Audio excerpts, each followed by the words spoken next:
Olá pessoal, tudo bem? Olha, vamos começar mais uma aula. Na aula passada, nós falamos sobre os ciclos biogeoquímicos, né? E nós já tínhamos falado sobre a cadeia alimentar, sobre o fluxo de energia. Agora, observando aqui o capítulo da página 160, por favor, abram aqui no capítulo 3, na página 160, vocês podem reparar aí que o título é Organização das redes tróficas. Na verdade, nós já falamos sobre as redes tróficas, porque a partir do momento que eu falo para vocês do nível trófico, daquela passagem de energia de um ser para outro, eu já falei um pouquinho com vocês de redes tróficas. Mas eu vou destacar um pouquinho do que o livro está falando. Então, eu peço que vocês abram na página 160 ou acompanhem por aqui. Tudo bem, pessoal? Então, olha aqui, o que está sendo dito aqui? Nós estamos falando da incidência solar. Por quê? Quando nós falamos de cadeia alimentar, nós sabemos que a cadeia alimentar ela tem que sempre começar com o produtor. Por que ele recebe o nome de produtor? Porque ele recebe a luz solar para ele poder fabricar o seu alimento. Então, aqui está mostrando o seguinte, que grande quantidade da luz solar, ela é absorvida pela atmosfera, só que 50% dela vai embora. Então, assim, ela volta, né? Ela bate, 50% o gás carbônico consegue prender aqui na Terra e o restante vai embora. Agora, por que a importância da luz solar? A luz solar é importante para a fotossíntese e é importante para manter todos os seres vivos aqui aquecidos. Nós precisamos da luz solar para aquecer a água, o solo, nos manter aquecidos, que nós somos seres que precisamos do calor, porque nós somos seres que possuem uma temperatura fixa. Então é para isso que existe a luz solar, né? Eu comentei com vocês uma vez que nós estamos bem no camarote do sol. Nós conseguimos absorver essa luz solar de uma forma que nem nos prejudique e de uma forma que também não de uma forma que ele seja eficaz, certo? Então nós estamos ali no camarote do sol. Bom, quando esses seres vivos, eles absorvem, os vegetais, quando eles absorvem a luz solar, eles acumulam energia. E o que acontece quando eles acumulam essa energia? Essa energia, eles utilizam quase toda essa energia. O que acontece? Se por acaso eles absorverem, por exemplo, 50%, sobra geralmente 10% para nós.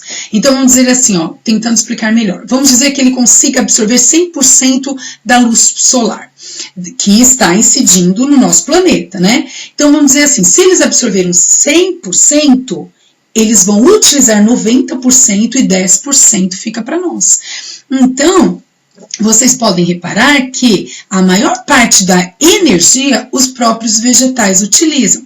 Aí vamos relembrar aquela aula de ciências. Os produtores estão com a maior quantidade de energia porque eles produziram a fotossíntese e eles absorveram a luz solar, né?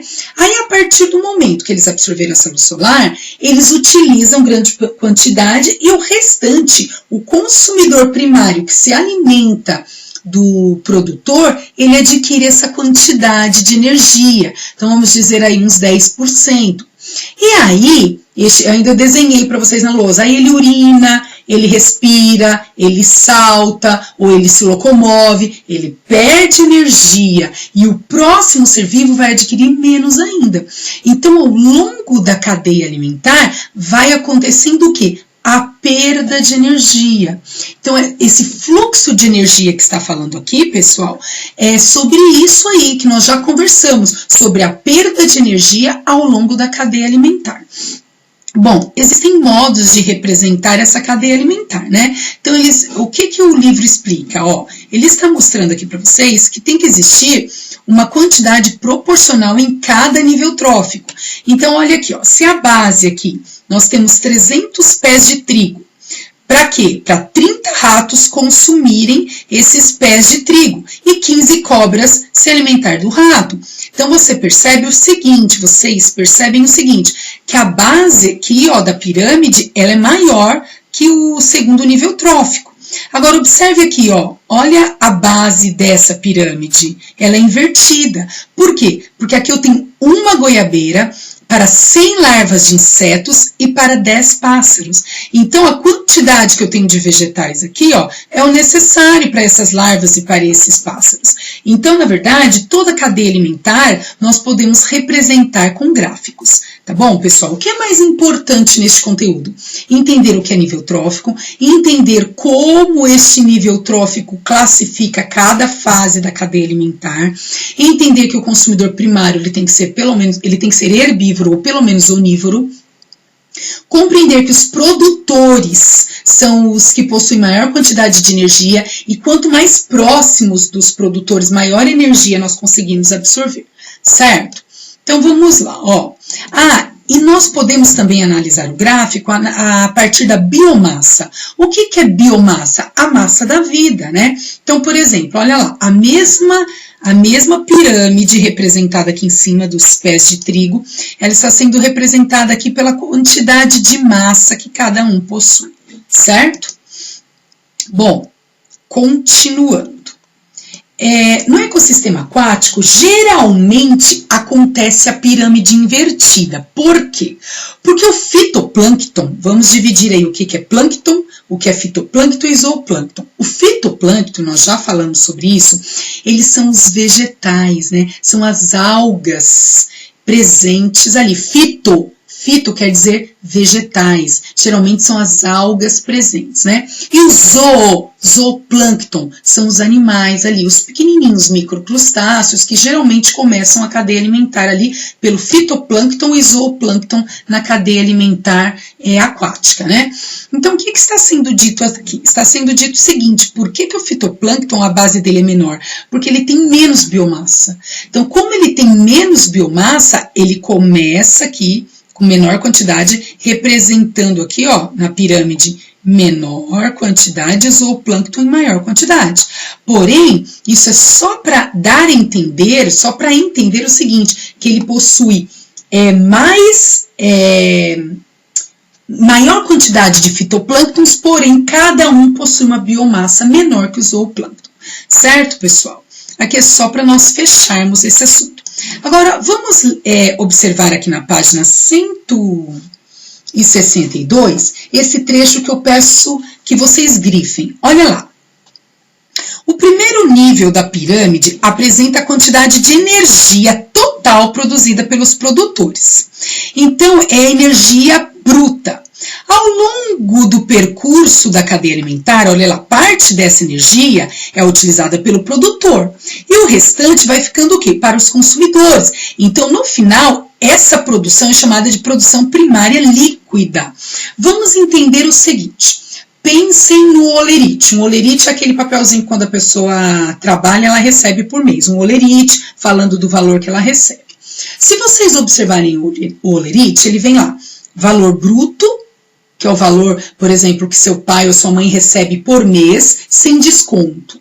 E depois tem lá o valor líquido, que ele vai receber depois dos descontos que vão vir discriminados no olerite. A mesma coisa acontece quando nós falamos de produção primária bruta e produção primária líquida. A produção primária bruta é a parte que os produtores recebem a energia e essa energia que eles recebem eles vão utilizar. Então, é a energia total que os produtores vão utilizar.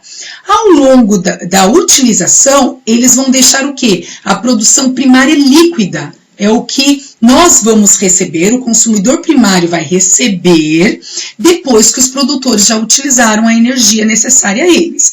Aí, por exemplo, olha lá, só para vocês entenderem, olha, 10.000 quilocalorias de produtores. Então, ele está mostrando que ele pegou 10.000 de energia aqui, ó, quilocaloria é a energia que ele utilizou. O que vai sobrar para o consumidor primário? 1.000 calorias. Olha a queda de 10.000, ele vai deixar aqui 1.000 calorias para o consumidor primário. E o consumidor secundário, ele vai ficar com 100 quilocalorias. Então, observe aqui, ó, a perda dessa energia ao longo da cadeia alimentar. É essa característica aqui, ó, produção primária bruta e produção primária líquida. Certo, pessoal?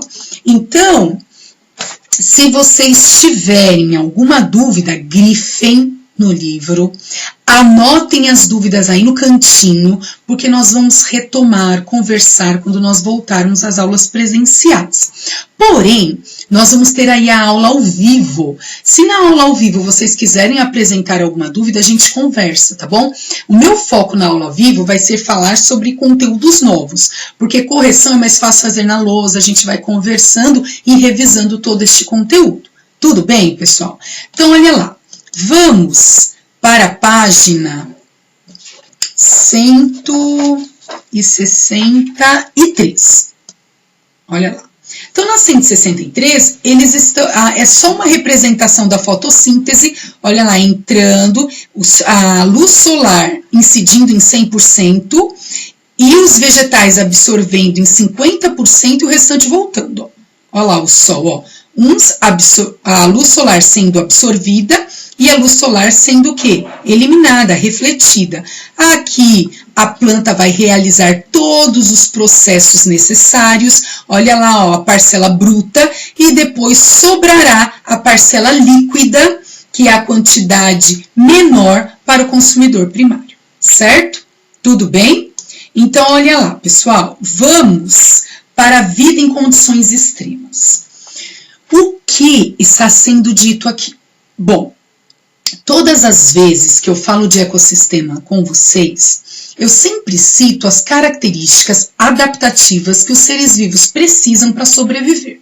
Então, quando nós estudamos lá sobre altitude, eu comentava assim, pessoal, a altitude, quanto maior a altitude, menor a pressão atmosférica. E muitas vezes nós não conseguimos sobreviver em alguns tipos de altitudes, nem para cima nem para baixo. Aí eu comentei com vocês uma vez do Monte Everest, que um alpinista foi escalar, né? E ele foi o quê? Se esforçando, até o momento que ele passou mal e morreu. Então, o que acontece? Muitos escalam com oxigênio. Por quê? Porque quanto maior a altitude, menor a pressão. E aí o coração, com menor pressão atmosférica, ele pode parar. A mesma coisa quando os mergulhadores, eles vão indo para grandes profundidades. Eles possuem, geralmente, eles mergulham com relógio, com barômetro, né, que mede a pressão atmosférica.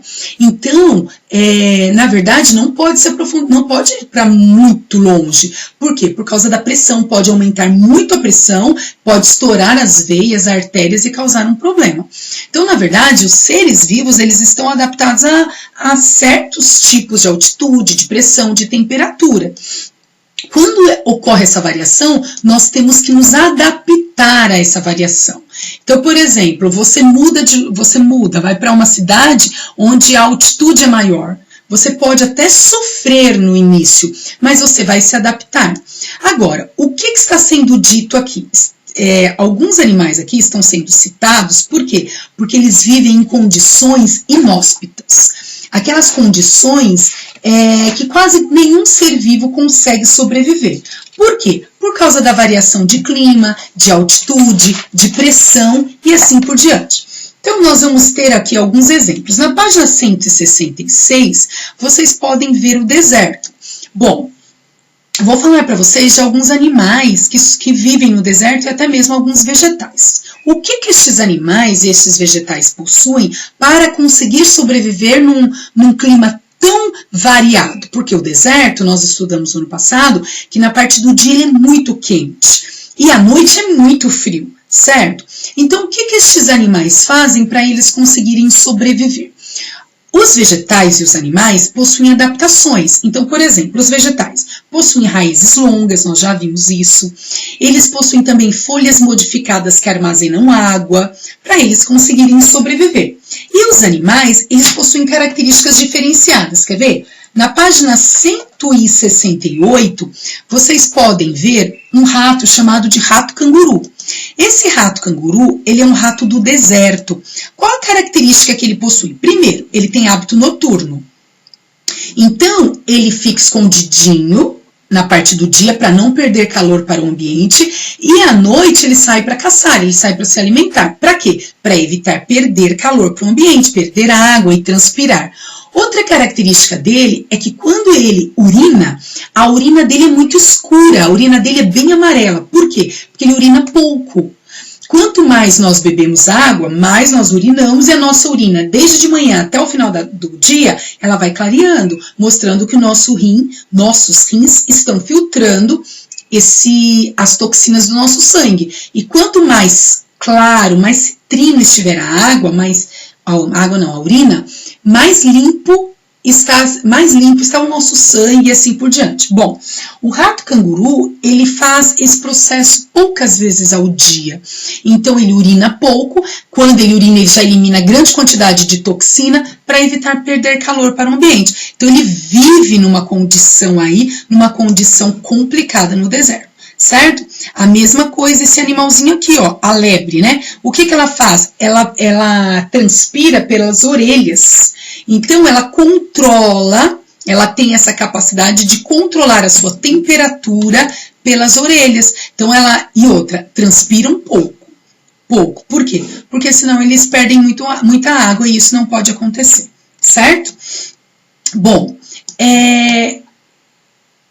no ambiente aquático também existem seres que estão adaptados. Por exemplo, existem os peixes que vivem mais na superfície, os peixes que vivem na região mediana e os peixes que vivem em regiões abissais. A luz solar não chega nessas regiões, nas profundezas, ela não chega nessa profundidade. Por quê?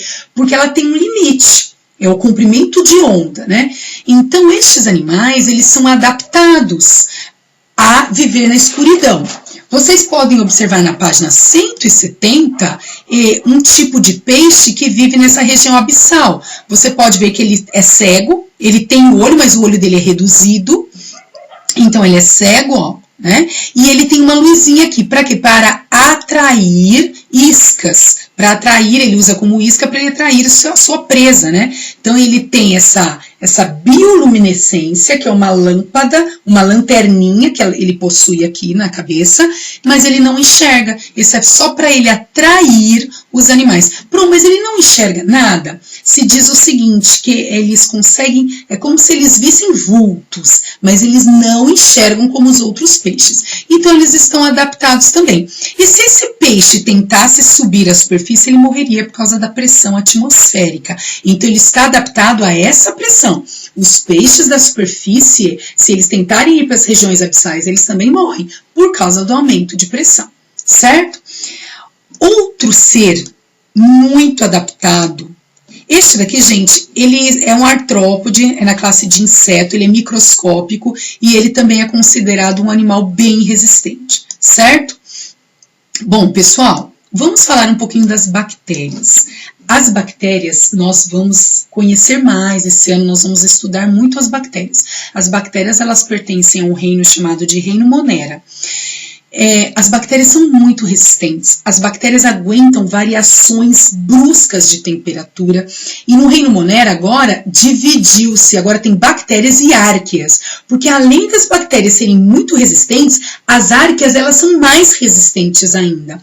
E só para vocês lembrarem, em Marte, quando se diz lá, quando se descobriu que existia vida em Marte, quando foram analisar era o quê? Bactérias. Então as bactérias aguentam essa variação brusca de temperatura, aguenta tanto temperaturas elevadíssimas quanto baixas.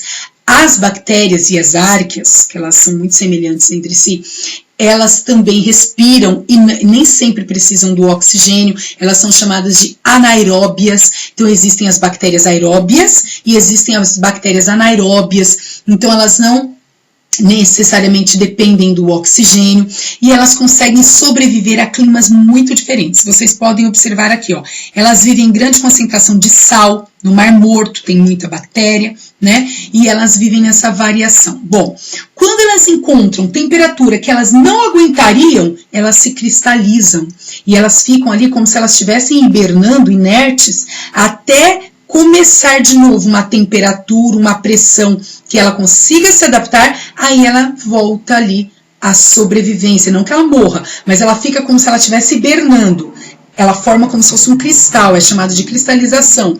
Ela fica ali quietinha e no momento em que volta-se condições que ela consiga sobreviver, ela volta, ela perde esse cristal e ela volta à sua vida normal. Certo, pessoal?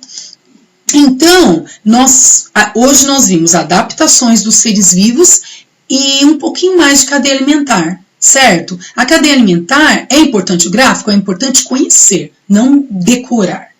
Por exemplo, se eu falo para vocês assim, me explica esse gráfico, você tem que entender que esse gráfico ele é invertido, por quê? Porque a quantidade que tem de vegetais é uma quantidade balanceada para os outros níveis tróficos. É isso que vocês têm que entender no gráfico. Tudo bem?